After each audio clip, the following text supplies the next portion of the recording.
جی ہاں آپ کو ہم بتاتے چلیں کہ مولانا صفات علی محمد زبیر آج تمہیدی گفتگو میں آپ کے لیے لے کر آئے ہیں ذہانت کی ایک اخلاقی خوبی ہے.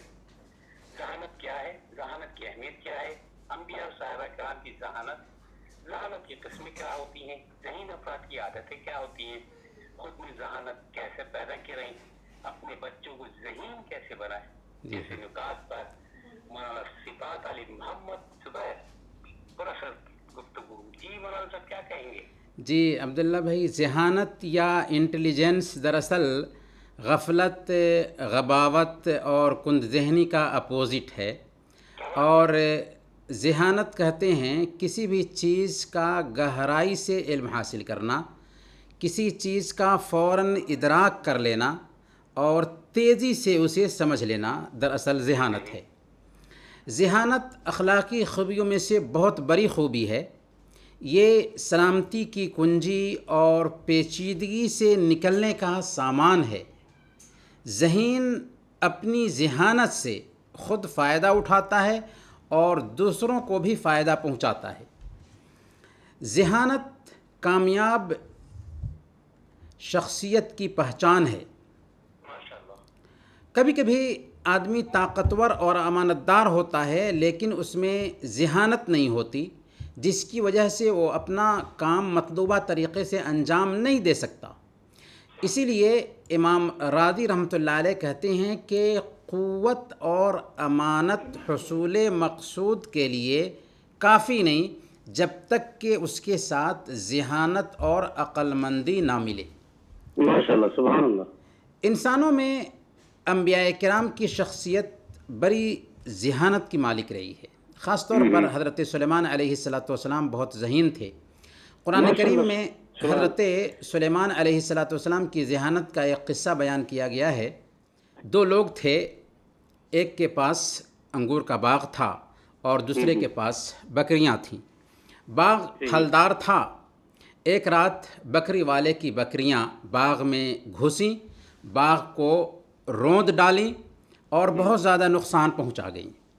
باغ والا یہ مقدمہ لے کر حضرت داؤد علیہ السلام کے پاس آیا تو حضرت داؤد علیہ السلام نے فیصلہ یہ کیا کہ نقصان بہت زیادہ ہے، اس لیے بکری والا اپنی بکریاں تاوان میں، جرمانہ میں کھیتی والے کے حوالے کر دے. جب حضرت سلیمان علیہ السلام کو اس فیصلہ کا علم ہوا تو آپ نے اپنے والد حضرت داؤد علیہ السلام کے پاس آ کر کے ان سے کہا کہ اس مقدمہ کا فیصلہ ایسے بھی ہو سکتا تھا کہ ساری بکریاں کھیتی والے کے حوالے کر دی جائیں تاکہ وہ اس کے دودھ اور اون سے فائدہ اٹھاتا رہے، اور بکریوں والوں سے کہا جائے کہ وہ کھیتی کو ٹھیک ٹھاک کرے، اس کی دیکھ ریکھ کرے یہاں تک کہ کھیتی پہلی حالت پر لوٹ آئے. صحیح. جب کھیتی بالکل درست ہو جائے تو بکریوں والا کھیت مالک کے حوالے کر کے اپنی بکریاں واپس لے لے. صحیح. یہ فیصلہ پہلے فیصلہ سے بہت بہتر تھا. چنانچہ حضرت داؤد علیہ السلام کو حضرت سلیمان علیہ السلام کا یہ فیصلہ بہت پسند آیا. اسی قصہ کی طرف اشارہ کرتے ہوئے اللہ تعالیٰ نے سورہ الانبیاء آیت نمبر 78 میں بیان فرمایا وَدَاؤُودَ وَسُلَيْمَانَ إِذْ يَحْكُمَانِ فِي الْحَرْثِ إِذْ نَفَشَتْ فِيهِ غَنَمُ الْقَوْمِ وَكُنَّا لِحُكْمِهِمْ شَاهِدِينَ فَفَهَّمْنَاهَا سُلَيْمَانَ وَكُلًّا آتَيْنَا حُكْمًا وَعِلْمًا.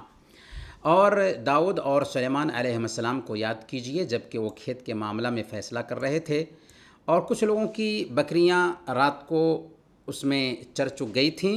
اس کے فیصلے میں ہم موجود تھے، ہم نے اس کا صحیح فیصلہ سلیمان کو سمجھا دیا.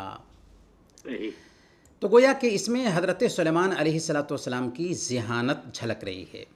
ماشاءاللہ، سبحان اللہ. اسی طریقے سے ایک حدیث میں بھی حضرت سلیمان علیہ السلام کی ذہانت کا ذکر ہے. صحیح بخاری اور مسلم کی روایت میں اللہ کے نبی صلی اللہ علیہ وسلم نے بیان فرمایا کہ دو عورتیں کہیں جا رہی تھیں، ان میں سے ہر ایک کے ساتھ اپنا اپنا بچہ تھا. اتنے میں بھیڑیا آیا اور ان میں سے ایک عورت کے بچے کو اٹھا کر لے گیا. اللہ اکبر. اب دونوں آپس میں جھگڑنے لگے. ایک نے کہا کہ تمہارے بچے کو لے گیا ہے، دوسری نے کہا کہ تمہارے بچے کو لے گیا ہے. صحیح. دونوں اپنا اپنا مقدمہ حضرت داؤد علیہ السلام کے پاس لے کر کے آئیں. حضرت داؤد علیہ السلام نے بری کے حق میں فیصلہ کر دیا. صحیح. اس کے بعد دونوں حضرت سلیمان علیہ السلام کے پاس آئیں اور آپ کو اپنے معاملے سے آگاہ کیا کہ بچے کا فیصلہ بری کے حق میں ہوا ہے.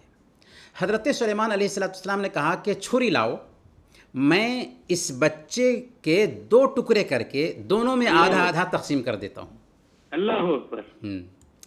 یہ سن کر چھوٹی عورت نے کہا اللہ آپ پر رحم فرمائے، ایسا مت کیجیے، میں اقرار کرتی ہوں کہ یہ بچہ بری عورت کا ہی ہے. یہ سن کر حضرت سلیمان علیہ السلام نے بچہ اسی چھوٹی عورت کے حوالے کر دیا جس نے کہا تھا. ذرا غور کیجیے. حضرت سلیمان علیہ السلام نے کہا کہ چھری لاؤ تاکہ تم دونوں کے درمیان آدھا آدھا کر کے بچے کو تقسیم کر دو. ظاہر ہے کہ اس سلسلے میں بری کو اعتراض نہیں ہوتا. کیوں؟ اس لیے کہ اس کا لڑکا نہیں ہے، اس کا لڑکا تو بھیڑیا کھا گیا. وہ یہی سوچتی کہ مجھے کیا پری ہے، اسے بھی جانے دو. لیکن چھوٹی نے کہا کہ ایسا مت کیجئے. وہ چونکہ اسی کا بیٹا تھا اس لیے وہ ایسا کرنے سے منع کر رہی تھی. تب حضرت سلیمان علیہ السلام سمجھ گئے کہ یہ چھوٹی کا بیٹا ہے. آپ نے پہچان لیا کہ اس عورت کی شفقت اور بچے کے تئیں اس کی محبت، ہمدردی یہ قرینہ ہے کہ بچہ اسی کا ہے. اسی لیے بچے کا فیصلہ چھوٹی کے حق میں کر دیا. اسی طریقے سے صحابہ کرام بھی بڑے ذہین لوگ تھے. صحیح بخاری اور صحیح مسلم کی روایت ہے، حضرت ابو سعید خدری رضی اللہ تعالیٰ عنہ بیان فرماتے ہیں کہ اللہ کے رسول صلی اللہ علیہ وسلم نے خطبہ ارشاد فرمایا اور کہا ان اللہ خیر عبدا بین الدنیا و بین ما عنده فاختار ذلك العبد ما عند اللہ. اللہ تعالیٰ نے ایک بندے کو دنیا اور آخرت میں اختیار دیا تو بندے نے آخرت کو اختیار کر لیا. سبحان اللہ. یہ سن کر حضرت ابوبکر صدیق رضی اللہ تعالیٰ عنہ رونے لگے. ان کو روتے ہوئے دیکھ کر حضرت ابو سعید خدری رضی اللہ تعالیٰ عنہ فرماتے ہیں کہ ہمیں بہت تعجب ہوا، کیونکہ اللہ کے رسول صلی اللہ علیہ وسلم کسی بندے کے بارے میں بتا رہے ہیں کہ اسے اختیار دیا گیا، لیکن حضرت ابوبکر صدیق رضی اللہ تعالیٰ عنہ رو رہے ہیں، حالانکہ اللہ کے نبی صلی اللہ علیہ وسلم کو ہی یہ اختیار دیا گیا تھا. وَكَانَ أَبُو بَكْرٍ أَعْلَمُنَا. ابو بکر رضی اللہ تعالیٰ عنہ ہم سب میں اس حوالے سے سب سے زیادہ جانکار تھے.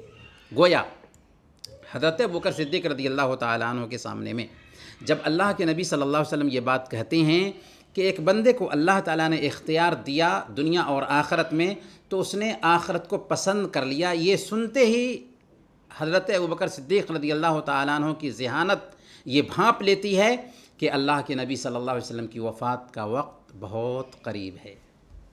اور صحیح بخاری اور صحیح مسلم ہی کی روایت ہے، حضرت ابن عمر رضی اللہ تعالیٰ عنہ بیان فرماتے ہیں کہ اللہ کے رسول صلی اللہ علیہ وسلم نے ارشاد فرمایا ان من الشجر شجرۃ لا يسقط ورقها وانها مثل المؤمن فحدثوني ما هي. درختوں میں سے ایک درخت ایسا ہے جس کے پتے نہیں گرتے اور یہ مسلمان کی مثال ہے، بتاؤ وہ کون سا درخت ہے. اللہ کے نبی صلی اللہ علیہ وسلم ایک مجلس میں صحابہ کرام کے بیچ تھے. آپ نے صحابہ کرام سے خطاب کرتے ہوئے کہا کہ درختوں میں سے ایک درخت ایسا ہے جس کے پتے نہیں گرتے، یہ ایک مسلمان کی مثال ہے، بتاؤ وہ کون سا درخت ہے. چنانچہ لوگ جنگل کے درختوں کے بارے میں سوچنے لگے. حضرت ابن عمر رضی اللہ تعالیٰ عنہ کہتے ہیں کہ میرے دل میں آیا کہ یہ کھجور کا درخت ہے، لیکن میں بولنے سے شرمایا. پھر لوگوں نے کہا کہ اللہ کے نبی صلی اللہ علیہ وسلم ہمیں بتائیے کہ یہ کون سا درخت ہے. تو آپ صلی اللہ علیہ وسلم نے کہا کہ یہ کھجور کا درخت ہے. میں نے اپنے باپ حضرت عمر رضی اللہ تعالیٰ عنہ سے اس کا ذکر کیا تو انہوں نے کہا کہ سنو، اگر تم اللہ کے نبی صلی اللہ علیہ وسلم کی مجلس میں بتا دیے ہوتے کہ یہ کھجور کا درخت ہے جبکہ اللہ کے نبی صلی اللہ علیہ وسلم نے پوچھا تھا تو مجھے ایسی چیز کے ملنے سے زیادہ پسندیدہ تھا. تو یہ حضرت ابن عمر رضی اللہ تعالیٰ عنہ کی ذہانت کی دلیل ہے. سبحان اللہ سبحان اللہ. اب آئیے جانتے ہیں کہ ذہانت کی 2 قسمیں ہوتی ہیں. ذہانت 2 طرح کی ہوتی ہے. ایک وہبی ذہانت ہے جو اللہ تعالیٰ کسی خاص بندوں کو عطا فرماتا ہے، اس کی بصیرت کو روشن کر دیتا ہے اور ایسی چیزوں کی سمجھ عطا کرتا ہے جن کی سمجھ دوسروں کو نہیں ہوتی. ایسے انسان کی بصیرت روشن ہو جایا کرتی ہے اور وہ معاملے کو بہت جلد سمجھ لیا کرتا ہے. ذہانت کی دوسری قسم کسبی ذہانت ہے، جو انسان کو ذاتی کوشش، گہرا مطالعہ، مختلف تجربوں اور ذہین لوگوں کی صحبت حاصل کرنے سے حاصل ہوتی ہے. چنانچہ ایسے انسان کو چیزوں کی باریکی کا علم ہونے لگتا ہے جن سے دوسروں کا دامن خالی ہوا کرتا ہے. اب سوال یہ ہے کہ ذہین افراد کی عادتیں کیا ہوتی ہیں؟ صحیح. پہلے نمبر پر کام کے آداب، یعنی کام کے آداب کو وہ برتتا ہے. ماشاء اللہ، سبحان اللہ. دوسرے نمبر پر اس کے اندر لچک ہوتی ہے، یعنی مشکلات میں گھرنے کے باوجود وہ جلد بحال ہو جاتا ہے، مشکلات کو اپنے لیے وہ چیلنج سمجھتا ہے. ماشاء اللہ، سبحان اللہ، واہ واہ واہ واہ. تیسرے نمبر پر نیا کام، یعنی کام کے اندر وہ جدت لانا چاہتا ہے، نیاپن لانا چاہتا ہے. اور چوتھے نمبر پر بچے جیسا تخیل، یعنی وہ بچوں کے جیسے سوچتا ہے. اسی طریقے سے نہ ختم ہونے والا تجسس، یعنی اس میں تلاش اور کھوج کا جذبہ برابر رہتا ہے. ماشاء اللہ، سبحان اللہ. جنون، یعنی اس میں کسی بھی کام کو کرنے کا جنون ہوتا ہے. جنون کی حد تک شوق جی. ہوتا ہے. صحیح بات.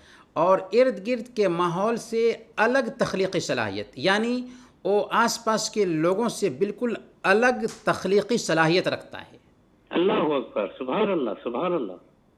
یہ چند خوبیاں ہیں جو ذہین افراد کے اندر پیدا ہوتی ہیں. اب سوال یہ ہے کہ خود میں ذہانت کیسے پیدا کریں، جی. یعنی وہ کون سے طریقے ہیں جنہیں اختیار کر کے ہم خود میں ذہانت پیدا کر سکتے ہیں، جینیس بن سکتے ہیں. تو اس سلسلے میں چند معاون امور کا تذکرہ فائدہ سے خالی نہیں ہوگا. سب سے پہلے نمبر پر ایمان ذہانت پیدا کرنے میں نمایاں رول ادا کرتا ہے. صحیح. طاہر بن عاشور رحمۃ اللہ علیہ کہتے ہیں الایمان یزید الفتنۃ لأن اصول اعتقاده مبنیۃ علی نبذ کل ما من شأنہ تدلیل الرأی وطمس البصیرہ. یعنی ایمان ذہانت میں اضافہ کرتا ہے، کیونکہ ایمان کی بنیاد ہی اس چیز پر قائم ہے، اس بات پر قائم ہے کہ رائے کو گمراہ کرنے اور بصیرت کو مٹانے والی چیزوں کو بالکلیہ نظر انداز کیا جائے، چھوڑ دیا جائے. اللہ اکبر، اللہ اکبر. اسی طریقے سے دینی بصیرت حاصل کرنا اور علم سیکھنا ذہانت کو پروان چڑھانے کا سبب بنتا ہے، کیونکہ سبحان اللہ. علم سے بصیرت روشن ہوتی، فکر بلند ہوتی اور ذہانت میں اضافہ ہوتا ہے. ذہانت پیدا کرنے کے لیے دوسرا معاون وسیلہ چیزوں کو سمجھنے کی کوشش کرنا اور اس میں ذہن لگانا ہے. اس سے ذہانت میں بڑھوتری ہوتی ہے، اضافہ ہوتا ہے کسی بھی چیز کو سمجھنے کی کوشش کرنے سے. امام ابن القیم رحمۃ اللہ علیہ فرماتے ہیں الفکر هو الذی ینقل من موت الفتنۃ الی حیات الیقظہ. یعنی فکر ہی ہے جو ایک انسان کو ذہانت کی موت سے بیداری کی زندگی تک منتقل کرتی ہے. گویا کہ کسی بھی چیز کے بارے میں سوچنا اور باریکی تک جانا ذہانت پیدا کرتا ہے. ذہانت پیدا کرنے کے لیے تیسرا معاون وسیلہ ضرورت سے زیادہ کھانے، ضرورت سے زیادہ پینے اور ضرورت سے زیادہ سونے سے بچنا ہے. صحیح. ان چیزوں کا ضرورت سے زیادہ استعمال ذہن کو سست، پراگندہ اور کاہل بنا دیتا ہے، جبکہ ان چیزوں کا ضرورت کے مطابق استعمال انسان کو ذہین بناتا ہے. سبحان اللہ. اور مشکل سے مشکل چیزوں کو سمجھنے کی قابلیت پیدا کرتا ہے. اسی لیے امام شافعی رحمۃ اللہ علیہ نے کہا کہ میں 16 سال سے سیراب ہو کر نہیں کھایا، کیونکہ سیرابی بدن کو بوجھل کرتی ہے، دل کو سخت بناتی ہے، ذہانت دور کرتی ہے، نیند لاتی ہے اور عبادت کی ادائیگی سے کمزور کرتی ہے. امام شمس الدین السفارینی کہتے ہیں کہ والبطنۃ تذہب الفتنہ، یعنی موٹاپا ذہانت کو دور کر دیتا ہے. بے شک. اور امام ابو حامد رحمۃ اللہ علیہ جو امام غزالی ہیں وہ کہتے ہیں کہ الشبع یثقل البدن ویقسی القلب ویزیل الفتنہ ویجلب النوم ویضعف صاحبہ عن العبادہ، یعنی پیٹ بھر کر کھانا بدن کو بھاری بناتا ہے، دل کو سخت کرتا ہے، ذہانت دور کرتا ہے، نیند لاتا ہے اور عبادت سے کمزور کرتا ہے. اس لیے اللہ ضروری ہے کہ ضرورت سے زیادہ کھانے، ضرورت سے زیادہ پینے اور ضرورت سے زیادہ سونے سے ہم پرہیز کریں. ذہانت پیدا کرنے کے لیے چوتھا اور آخری معاون اصول ہے نفس کا محاسبہ، کہ انسان اپنے آپ کا جائزہ لیتا رہے کہ وہ کہاں ہے، کیا کر رہا ہے، اس کی زندگی میں کیا کیا کوتاہیاں پائی جاتی ہیں. سبحان اللہ. اسی لیے حارث بن اسد کہتے ہیں کہ محاسبہ نفس بصیرت میں زیادتی، ذہانت میں تیزی اور اثبات حجت میں سرعت اور جانکاری میں وسعت پیدا کرتا ہے. گویا کہ اگر ہم اپنے نفس کا محاسبہ کریں گے تو ہمیں اپنی کمیوں کا احساس ہوگا، اور جب ہمیں اپنی کمیوں کا احساس ہوگا تو ہمارے اندر ضرور ذہانت پیدا ہوگی. بے شک بے شک. اب سوال یہ ہے کہ ہم اپنے بچوں کو ذہین کیسے بنائیں. اس حوالے سے مصر کے ایک ممتاز ماہر نفسیات ڈاکٹر مجد الاجرودی نے چند مفید مشورے بیان کیے ہیں جو تمام والدین اور خاص طور پر ماؤں کے لیے اپنے بچوں کے ذہنی نشو و نما کے حوالے سے بہت مفید ہیں. وہ مشورے کیا ہیں؟ آئیے ہم ان کو جانتے ہیں. سب سے پہلے نمبر پر اپنے بچے میں خود اعتمادی پیدا کریں، سیلف کنفیڈینس پیدا کریں. چونکہ بچہ اپنے ماں باپ کی آنکھوں میں خود کو دیکھتا ہے. اگر بچے کی زیادہ سے زیادہ تعریف کی جائے گی تو اس کی خود اعتمادی بڑھے گی اور یوں اس کی ذہنی صلاحیتوں کو بہتر طریقے سے پروان چڑھایا جا سکے گا. بچوں میں خود اعتمادی پیدا کرنے کی کوشش صرف ماں باپ تک محدود نہیں رہنی چاہیے، بلکہ بچوں کو محدود ذہن کا پابند بنانا ہی نہیں چاہیے، بلکہ ماؤں کے لیے ضروری ہے کہ وہ اپنے بچوں میں خود اعتمادی پیدا کرنے کے لیے اساتذہ اور دوستوں کو بھی اس بات پر قائل کریں کہ وہ بچے میں خود اعتمادی کے رجحان کو فروغ دینے کی کوشش کریں. صحیح. دوسرے نمبر پر بچوں کو ڈرانے دھمکانے اور اسے بچوں کی نظر میں گرانے سے پرہیز کریں. چاہے وہ بار بار غلطی کیوں نہ کرے، بار بار کی ڈانٹ ڈپٹ سے بچہ ٹوٹ جاتا ہے. صحیح. بچے کی ان خوبیوں کو تلاش کریں جو اسے دوسروں سے ممتاز کرتی ہوں. اس کی آواز، اس کی بات کی قدرت کو بہتر بنانے پر توجہ دیں. اسے گھر میں ایسا ماحول فراہم کریں کہ وہ اسکول میں بھی اپنے اوپر اعتماد رکھنے والا بن سکے. بچے کی ذہانت سے زیادہ اس پر کام کا بوجھ بھی نہ ڈالیں. ایسا نہ ہو کہ کام کے بوجھ تلے دب کر کے بچہ ناکام ہو جائے اور مایوسی کا شکار ہو جائے. صحیح بات. صحیح. بچے کی محدود صلاحیتوں کو بہتر بنانے میں ہر وقت اس کی مدد جاری رکھیں اور دوسروں کے سامنے اپنے بچے کو نفسیاتی طور پر گرانے کی کوشش ہرگز نہ کریں، بلکہ دوسروں کے سامنے بھی اپنے بچے کی تعریف زیادہ سے زیادہ کریں. ذہانت سے متعلق یہ کچھ اہم باتیں تھیں. اخیر میں ہم اللہ تعالیٰ سے دعا کریں گے کہ اللہ تعالیٰ ہمارے بچوں کو ذہین بنائے. آمین یا رب العالمین. آمین اللہم آمین. اچھا مولانا صاحب ایک چھوٹا سا وقفہ لے کے بہت سارے سوالات کا سلسلہ اس کے بعد شروع کریں گے انشاءاللہ تعالیٰ. تو مولانا صفات علی محمد زبیر ذہانت کے موضوع پہ بہت ہی مفصل انداز میں اور بہت ہی مفید باتیں. مولانا صاحب آپ کا بہت بہت شکریہ. اور ایسی باتیں کہ اگر ہم یہ ساری چیزیں ہم اپنے اندر تلاش کرنے کی کوشش کریں، یقیناً ہمیں کہیں نہ کہیں چھپی ہوئی کچھ نہ کچھ خامیاں اور خوبیاں سب کچھ ملیں گی اور اس پہ ہم عمل بھی کر سکتے ہیں. مگر ایک چھوٹا سا وقفہ لیں گے، وقفے کے بعد دوبارہ سے واپس آئیں گے. ایک دفعہ پھر آپ کا استقبال ہے. مولانا صفات علی محمد زبیر ہمارے ساتھ موجود ہیں. اچھا مولانا صاحب ایک سوال تھا، بہت ہی آسان سے کچھ سوالات کا سلسلہ شروع کریں گے کہ ایک سوال ہے آسان تھا کہ نماز جنازہ میں ایک طرف سلام پھیرنا چاہیے یا دونوں طرف؟ کیا غائبانہ نماز جنازہ بھی پڑھی جا سکتی ہے؟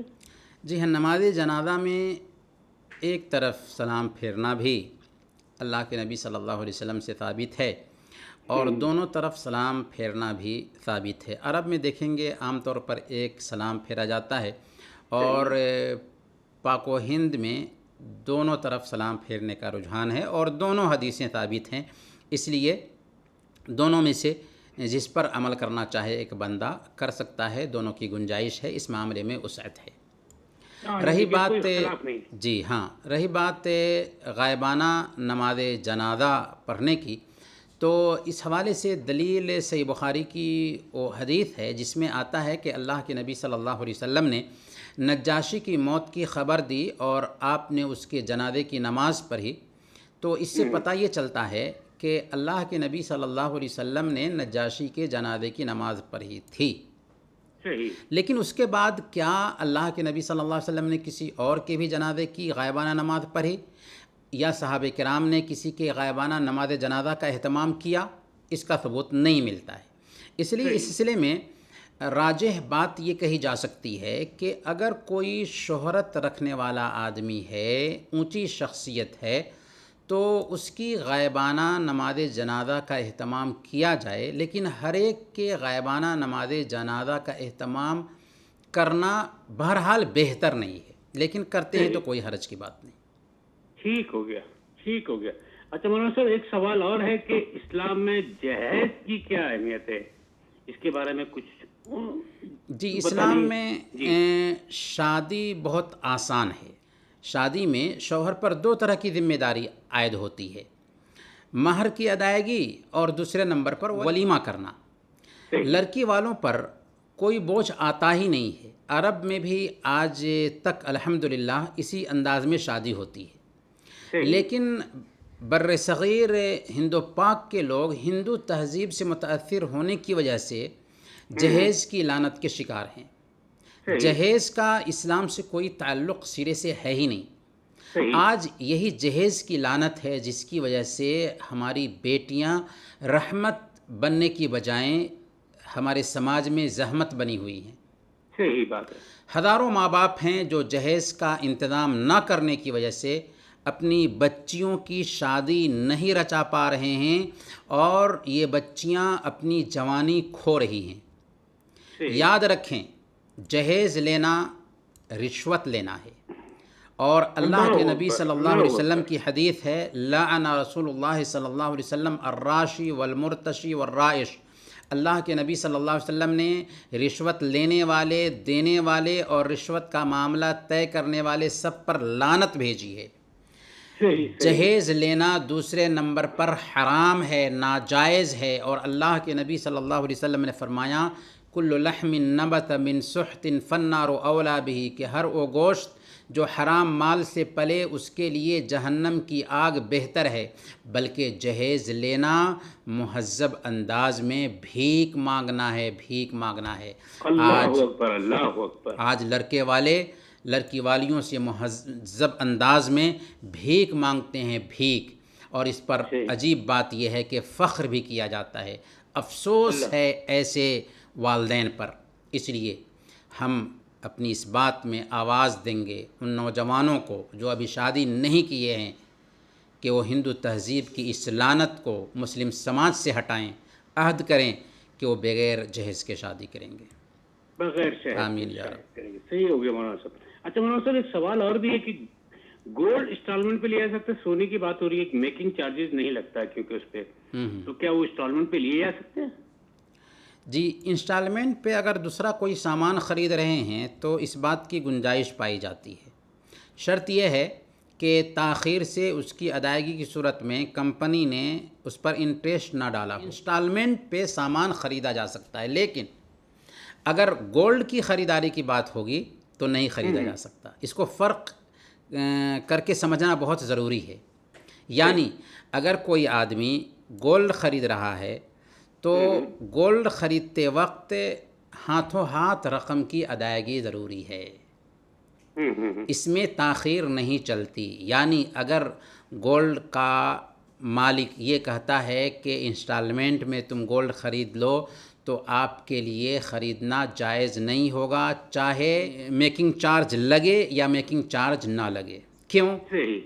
وجہ کیا ہے؟ وجہ یہ ہے کہ اس میں سود کا پہلو آتا ہے. سود کی دو شکلیں ہوتی ہیں. ایک سود جس کو ہم ربا نسیہ کہتے ہیں، یعنی ایک مدت کے بعد آپ پیسہ لوٹائیں گے تو کچھ زیادتی کے ساتھ لوٹائیے. اور ربا کی دوسری شکل ہے جس کو ربا الفضل کہتے ہیں، یعنی عام لین دین میں بھی اگر زیادتی ہوگی تو وہ سود ہے. صحیح مسلم کی حدیث میں 6 چیزوں کا ذکر آیا ہے جس میں سود آتا ہے. اللہ کے نبی صلی اللہ علیہ وسلم نے بیان فرمایا کہ سونا سونا کے بدلے چاندی، چاندی کے بدلے گیہوں، گیہوں کے بدلے جو، جو کے بدلے کھجور، کھجور کے بدلے اور نمک، نمک کے بدلے برابر برابر ہونا چاہیے. یعنی ان 6 چیزوں کا تبادلہ ان کی جنس کے ساتھ میں اگر کیا جا رہا ہے تو ضروری ہے کہ دونوں چیزیں برابر برابر ہوں اور ہاتھوں ہاتھ ہوں. اس میں ادھار اگر ہے تو جائز نہیں ہے. گویا کہ اگر ہم سونا خرید رہے ہیں پیسہ سے تو پیسہ اور سونا ایک ہی جنس ہوا، اس لیے برابر برابر ہونا چاہیے اور ہاتھوں ہاتھ ہونا چاہیے. اگر تاخیر ہو رہی ہے ادائیگی میں تو جائز نہیں. مثال کے طور پر عبداللہ بھائی، اگر کوئی آدمی 1 kg کھجور دے کر کے جو اچھی کھجور نہیں ہے آدھا kg کھجور لیتا ہے تو ظاہر میں تو لگتا ہے کہ ایسا جائز ہونا چاہیے، لیکن جائز نہیں ہے. اللہ کے نبی صلی اللہ علیہ وسلم کے پاس اللہ کے نبی صلی اللہ علیہ وسلم کے پاس ایک صحابی ایسے ہی کچھ کھجور دے کر کے اچھی کھجور خرید کر کے لائے تو آپ نے پوچھا کہ تم کہاں سے لائے ہو؟ تو انہوں نے کہا کہ یا رسول اللہ میرے پاس میں 2 kg کھجور تھی، 2 kg کھجور سے 1 kg کھجور خرید کے لایا آپ کے لیے. تو آپ نے فرمایا اوہ عین الربا، یہ تو سراسر سود ہے. تو یہ بھی سود ہے، تو اس سے بھی بچنا ہے ہمیں. ماشاءاللہ ماشاءاللہ، بہت بہترین نقطہ نکال کے لائے مولانا صاحب، بہت زبردست، بہت اچھا. اچھا مولانا صاحب، ہمارا وقت تو بہت کم رہ گیا، مگر آخری سوال ایک ہے کہ نماز چاشت کا وقت کیا ہوتا ہے؟ نماز چاشت جس کے بارے میں اللہ کے نبی صلی اللہ علیہ وسلم نے بیان فرمایا کہ بندے کے 360 جوڑ کا یہ کفارہ بنتی ہے. سورج نکلنے کے تقریباً 15-20 منٹ کے بعد سے پڑھی جائے گی اور سورج ڈھلنے تک اس کا وقت رہتا ہے. اس بیچ میں یہ نماز ادا کی جا سکتی ہے. اور اللہ کے نبی صلی اللہ علیہ وسلم نے اس کے بارے میں بیان فرمایا کہ وَيُجْزِئُ مِنْ ذَلِكَ رَكْعَتَانِ يَرْكَعُهُمَا مِنَ الضُّحَى، کہ ہمارے جسم پر 360 جو جوڑ ہیں ان جوڑوں پر کفارہ آتا ہے. اور اگر کوئی آدمی چاشت کی یہ 2 رکعت پڑھ لیتا ہے تو ان جوڑوں کا کفارہ ان 2 رکعت کی وجہ سے ادا ہو جاتا ہے. اللہ اکبر، اللہ اکبر. اس لیے اس نماز کا اہتمام کرنے کی کوشش کرنی چاہیے. یعنی سورج نکلنے کے 15-20 منٹ کے بعد سے سورج ڈھلنے سے پہلے پہلے یہ نماز ادا کر لینی چاہیے. صحیح. سورج ڈھلنے سے کیا مراد ہے؟ کون سا ٹائم ہوگا وہ؟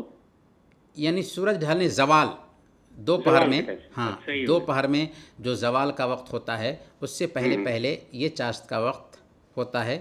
اس بیچ میں چاشت کی نماز پڑھی جا سکتی ہے. بالکل صحیح ہو گیا مولانا صاحب. اور آخر میں وہی کہ ہمارے پاس تقریباً 1 منٹ رہ گیا، تو مولانا صاحب دعائیہ کلمات میں کیا کہیں گے؟ جی اخیر میں ہم بلکہ ایک سوال بھی ہے کہ کھانا کھاتے وقت اللہ کے رسول صلی اللہ علیہ وآلہ وسلم کے بیٹھنے کی کیفیت کیا ہوتی تھی اور کتنی انگلیوں سے کھانا کھاتے تھے؟ چھوٹا سا اس کا بھی جواب دے دیجیے گا. جی اللہ کے نبی صلی اللہ علیہ وسلم 3 انگلیوں سے کھاتے تھے. اور چونکہ آپ اکثر کھانا کھجور کھاتے تھے جس سے 3 انگلیوں سے کھانا بہت آسان ہوتا ہے. البتہ اگر کوئی آدمی چاول کھاتا ہے یا روٹی کھاتا ہے تو 4-5 انگلی استعمال کر سکتا ہے. بہرحال اگر 3 انگلیوں سے کھانا افضل ہو تو یہ بہتر ہے. اور رہی بات یہ کہ اللہ کے نبی صلی اللہ علیہ وسلم کے کھانے کی کیا شکل ہوتی تھی، بیٹھ کر کے اللہ کے نبی صلی اللہ علیہ وسلم کیسے کھاتے تھے، تو پہلی شکل یہ ہے کہ تشہد کی حالت کی طرف بیٹھنا، جیسے تشہد کی حالت میں بیٹھتے ہیں اس شکل میں بیٹھ کر کھائیں. دوسری شکل یہ ہے کہ بائیں پیر کو بچھا کر داہنے پیر کو کھڑا کر کے کھائیں. اور تیسری شکل یہ ہے کہ دونوں پیر کھڑے رکھ کر اکروں بیٹھ جائیں پھر کھائیں. اس شکل میں ہوتا یہ ہے کہ کھانا کھانے کے لیے بیٹھنے میں تواضع پایا جاتا ہے. بہرکیف ہم اخیر میں اللہ رب العالمین سے دعا کرتے ہیں کہ الہ العالمین تو ہم سب کے مسائل حل فرما دے، ہمارے آل و اولاد کی حفاظت فرما، جو بھائی یا بہن پریشان حال ہیں ان کی پریشانی کو دور فرما دے، کورونا کی آفت کو انسانیت سے دور فرما دے، جو بھائی یا بہن بیمار ہیں، چاہے ان کی بیماری مایوس کن کیوں نہ ہو، الہ العالمین انہیں شفا عاجلہ کاملہ نصیب فرما. ہم سب کو زندہ رکھنا تو ایمان پر زندہ رکھنا، اور وفات دینا تو ایمان پر وفات دینا. وصلی اللہ علی نبینا محمد وعلی آلہ وصحبہ اجمعین. اللہم آمین. بہت بہت شکریہ مولانا صاحب. مولانا صفات علی محمد زبیر سامعین کرام ہمارے ساتھ موجود تھے. اگلے جمعے کو ہم پھر حاضر ہوں گے. اس وقت تک کے لیے اجازت دیجیے. اللہ حافظ.